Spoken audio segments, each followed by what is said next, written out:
Hello everyone, here we are once again in the workshop, and welcome back to Tyrell Models. It's been a while since my last video. I've been away doing some interesting testing of various tools, a whole range from a new supplier, which I'm going to be bringing into the UK very soon. Also, as Tyrell Models, we're also developing a few of our own products. The first one will be coming to market very soon, probably the next couple of weeks or so. So if you haven't already, hit the bell icon for obviously updates, and do subscribe so you're the first to see that new video. The new tool, I feel, could be quite revolutionary and a game changer for many of you. So again, we're only producing a limited number, so make sure you don't miss out. Now today I want to talk to you about workflow and also time. Many of the videos you'll see on this channel talk about that a great deal: time, workflow, ergonomics, these kinds of topics. Why does one tool work better than another? What is it about that thing that makes it a go-to? Workflow is an interesting one, isn't it? We all want to try and make more models. We're all trying to compress the time it takes to make these things so we can get to the next one. I'm sure your stash is just as large as mine, and probably growing exponentially as the years go by. Workflow and time, particularly when we're trying to dry materials, particularly paints, that's what I'm focusing on today. What I want to show you is not a revolutionary product, I won't call it that, but absolutely something which could fit into your workflow and compress the time that you need to complete your model projects. What I'm talking about is literally drying time. How long can you compress that so it becomes more manageable? What I've been looking at over the last, it's probably 3 months or so, is drying booths. Yeah, not revolutionary. You've probably seen these right across various stores. Amazon sell a shed load of these. Most of them, of course, that's a shop for a China supplier. A lot of reviews online as well. So not revolutionary, certainly not. But I felt I wanted something like that on my store, because I felt it was very useful. Again, I came to it kind of out of frustration. I was doing a project, again, paint, wait, and it just got very frustrating because I was using, actually it was only acrylics, but there were several different paint effects and layers, and it was hours before that could dry, probably overnight, so days just to get a paint, the paint job I wanted complete. Had to be a better way. But also, not just for paint, of course, various other materials need drying. Back in the day when I was using milliput, still use that, I used to hit it with a hairdryer just to try and speed up the process so I could get to the next stage, so I could start working at it with the knife or a file. So time has always been an issue, I think, with sort of model making, and particularly how that fits into your workflow. So what I want to show you today is a paint booth that I've sourced from a supplier. I've tested several, big ones, small ones, different kinds of technologies, and the one I've kind of collapsed down to, I felt, is best of both worlds. It's compact enough to fit into most people's workspace. For me, it sits on the floor underneath my extractor. But I think you'd be able to find a space for it on your bench or under your bench without any problems at all. Mostly because, I say, it's very compact. It only measures 36 by 24 by 32 centimeters, so very compact. And I'll show you it for real in a second. So why that one? Well, as I said, it ticks all the boxes. It's not complex to use. It does what it says on the tin, and that's all I wanted. I didn't want something that was ultra complex, lots of controls, etc. Literally something that just dried the materials, particularly paint, as quickly as possible. So let's have a look at the actual product itself. Let me just reach behind me, because it is rather a largish box and just about fits onto my workbench. So this is what you'll get in the post if you feel this is for you. Let's do a rotatey. So it's a drying a model dryer, but really it's a booth. It's there to dry any kind of materials that you see fit to put into it. Right, so I'll put it on the floor again, and then I'll lift out all the parts, and then you can have a look at them in the kitchen. First off, you do get a little instruction leaflet, and it's very straightforward how to use this thing. It's literally one switch and you're done. Let's put that down for a sec. You do get a clip base. You know, the good old catch scratchy boxes. You do get one of these. Let me just measure that so you know what size it is. It is, let me get the right way. That's 20 centimeters by 14. So I'll give you an indication because I'll use this one in the dryer so you can see exactly how much space you could potentially have. But I also have another new product coming from Tyrell, which may solve this issue as well. When I'm using these, there's something that will be coming after next week's launch in probably about a month or so. That again could be very interesting for many of you who have an issue with trying to either store, manipulate, or dry multiple parts. And that's all I'll say about that. But that's coming shortly. Like that. You also get, of course, a power block. You need an adapter because it's got a US plug on the end. Just reach for those. You also get 10 clips. They put some of those in the box as well. Not great, I must admit. I think this is bamboo. I think it is. The way they put the clip together is not great. It's just come off, so they aren't great, but they do a job. So if you need some extra clips, there are 10 in the box, but they aren't fantastic. They are very cheap ones.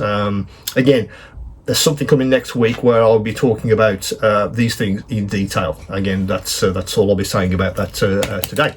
So do stay tuned. So you get those as well. Let's put those there. Right, so let's lift the guy out himself. Right, so let me just make a lot of noise while I take this cellophane off.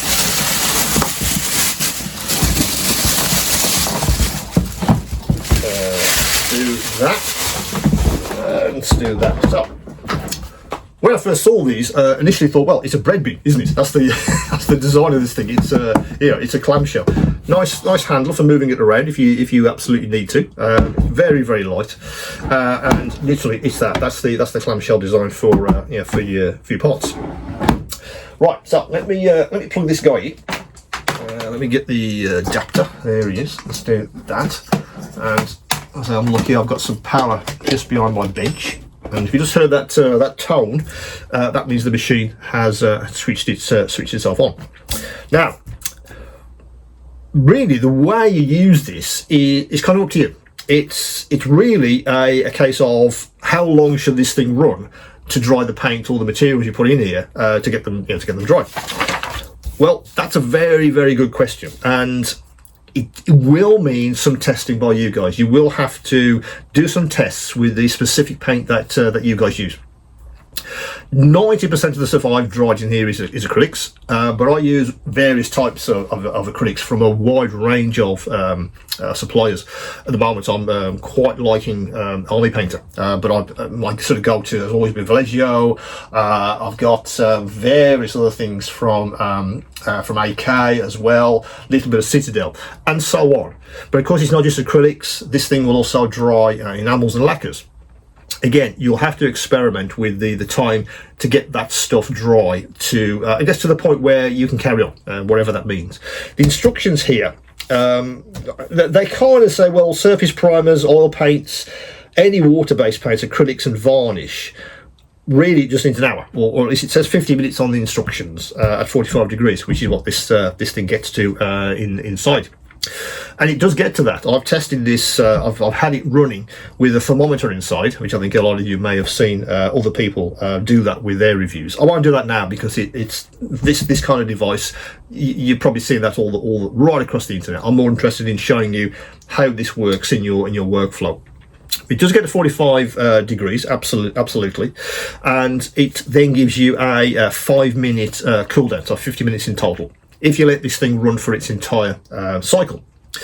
You may not need to do that. It's all going to be, again, testing, as I said. And for me, primers, for instance, they're dry in 20 minutes, half an hour. And the one I use, again, it's the Vallejo. That's the ones I use, the service primer. Different ones may need a longer time or even shorter. Again, experiment. You have to do that to get it to get the ideal for you. When it comes to paint, as I said, most of the stuff I tend to dry is acrylic, and that is literally, I'll put it off for 50 minutes, the 50-minute cycle, and just leave it. Go make a cup of tea, go something else, come back, bone dry, get to the next stage, which is the whole idea with something like this. As many parts as you can into the booth, get them dry, get to the next stage, and it's accelerated my workflow massively. It really has. I'd argue it's probably doubled, maybe tripled the amount of time that I can actually spend doing actually doing some modelling. It's not a case of put a paint down, come back tomorrow, which is obviously tends to be a lot of the experience, particularly with animals and obviously lacquers. That's been the major gain for me. That's really what I feel is important. Now, as I said, with this guy, it does come with this, and it fits beautifully into the space. And of course, that height will depend on what kind of clips you're using. Now, my go-tos are these displays. I prefer these. They're absolutely solid. They're steel, have an inbuilt rubber end. I'm doing some chrome at the moment, as you can see, and those are my sort of go-tos, and they fit beautifully. Plenty of space at the top for the air to circulate. They're great. It will depend, of course. Most clips tend to be standard. Excuse me. Can I find a clip which isn't a display? Hang on a second. Yes, I can. So again, they're all pretty much standard, as you can see. They are. If you've got these sort of metal ones, they're absolutely standard. So again, they fit in without any problems at all. So you can literally fill that with obviously as many parts as you can, appropriate space for the air to circulate, and you are good to go. Now let's see if we can get maybe a larger one in there. Let me just reach over, because I have several of these boxes in various sizes. So I have this one, which is the AK version. That's a large one. So let's see if it will fit this guy. So that goes in, and will it close? Yes, it will. So that's, I would argue, max size for this thing. So let's measure the AK. Obviously, if you've got one, you know how big it is. But let's measure the guy. So it's 27 by, what's that? 27 by, let's do it the other way, so I can actually read it. 27 by 17. So that's 27 by 17. And depth is 4.5 centimeters. As you see, that is probably the back. That's the one I use. I feel that for me, because I'm drawing so many parts, that works absolutely fine. Let's do that so I don't crush a part, and off it goes with that. So the one you get with it is probably the one most of you have got, the sort of, I guess, the standard size, if such a thing exists. There are smaller ones. I do use a tiny one from a company called U-Star, but of course I'm looking around and I can't find it. I don't know where that's gone. But if you're looking for something to dry lots and lots of parts very, very quickly, you can see how you could have a couple of these, whack one in 50 minutes out, next one in 50 minutes out, and so on, as you work through your workflow. What I found, it's changed how I approach my my painting regime, because I know that 50 minutes is going to be, they're all going to be dry. I can get on with the next colour or whatever I need to do, because I know this thing will be dry in 50 minutes. So let's leave that in place. Let's do that. Right, so as it says, with one more thing, where is it? Let me just pull this out. So this is a little drawer in the bottom. That's literally to catch any moisture. So as this thing's obviously pulling the moisture out of the paint or whatever the materials you're trying to dry, any moisture that does exist ends up in there. What I would say, when I was testing it with a thermometer and a humidity meter, and you can literally see the humidity decreasing as it pulls the moisture off the paint as it dries. But any moisture will be in there, so over time that will need emptying. But literally, it's going to be months before that gets anything in it, to be honest, because it tends to just evaporate inside the device. Okay, so that's how you would sort of load this thing. Obviously, there's various sizes of these clip holders.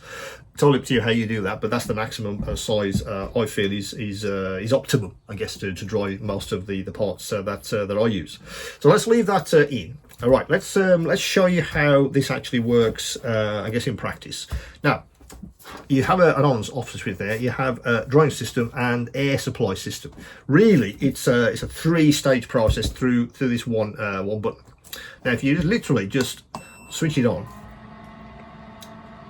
see it lights up, and that is telling you that the system is running, and that is now started to heat the system. Just want to shut it for a second.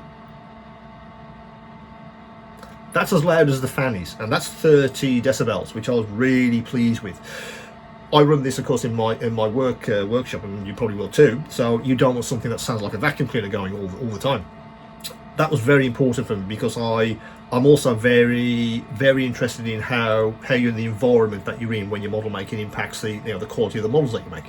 And I didn't want this thing making lots of noise. So 30 decibels is fine. I say this thing sits on the floor behind me under my extractor, and it doesn't really impact. I don't feel I can hear that. It's not imposing itself, which was great. The larger ones I tried kind of the opposite, because they're double the size and therefore double the they double the noise. But this one is just right at about 30 decibels. Now that's heating. It will heat to its max, which is what did I say? It was 45 degrees C. That's its maximum. I did test this. I put a thermometer in there, and also it also gave me humidity. I won't do that now, because you can see that across loads of other videos, but it does go to 45 degrees C. Absolutely it does. I can confirm that. And the humidity is very low. You can even see the humidity drop off, of course, as the hot air pulls the moisture out of the paint or whatever the materials that you're trying to dry. Any moisture is captured in this little tray here. Very rare. You're going to probably need to empty that, but it is there to capture any moisture. Most of it just evaporates into the thing itself, but that is there to catch anything that is sort of sucked out of the material you're trying to dry. As I said, one click to switch this thing on. If you want it on 2, you can see the light then changes. Now this guy has moved to this one. Now what that is, it's a double click to turn on the cold air mode for 10 minutes. If you want that for maybe drying something off in a cold environment, which you might want just to blast something without it getting too hot, you get the option, and you get that for 10 minutes with that setting. And to switch this thing off, it's literally keep your finger on it, and that, because both lights are out, that's switched off. But you can see here the fan's still going. What that'll do, it'll cycle down, and as I'm speaking, that will actually stop completely. I'd say I've been using this for a while, and I felt it was something that could be a game changer for me. So I do a lot of small parts for the car kits I like, but it's the workflow. Absolutely, the idea that I can have a couple of these. There we go, just stopped. I can get a couple of these, load them with the parts, get one in, get one drying, move to the next set of parts with the next colour. If it takes obviously around an hour, if it does, fine. 50 minutes, don't forget, for the dry time on these. Out, next set in, and so on. And that must have accelerated my modelling by.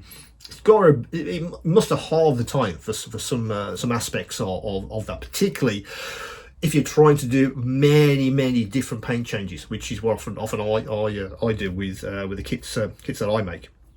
They'll often say, all of these need painting in one particular colour, and then the next, and the next, and the next. And it's laborious if you have to literally paint some stuff and then come back tomorrow, because you have to wait for them to dry, or at least a few hours. This guy just speeds it up. It just allows you to get them in there, switch it on, 50 minutes or even less. Again, test. And you can carry on with your project with no problems at all. So I felt that right size. It was just perfect for me. and I wondered, yeah, it may be ideal for you guys as well. You can source these obviously from various places, but I wanted to get these into the UK, so I'm literally minimum wait time. So again, if you order one of these, it's with you in a couple of days. So that is the model maker's drawing booth. I felt it was something that could absolutely transform my model making, and I think for you guys it could absolutely do the same. That should be on the store as you watch this, of course. As I always finish these videos off with an idea. So if you have any questions or any queries, do come back to me.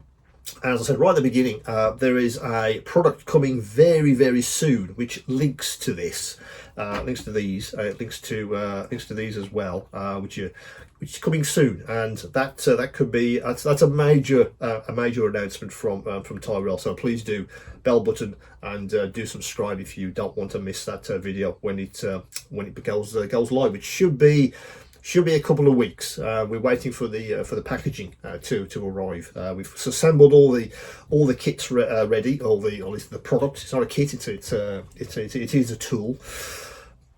Once the packaging is with us, we can get that assembled, and of course I'll obviously make the usual video. So the modeller's paint booth could be something that could fit into your workflow. Absolutely, sort of revolutionised mine. As always, any questions do come back to me, and of course keep on modelling.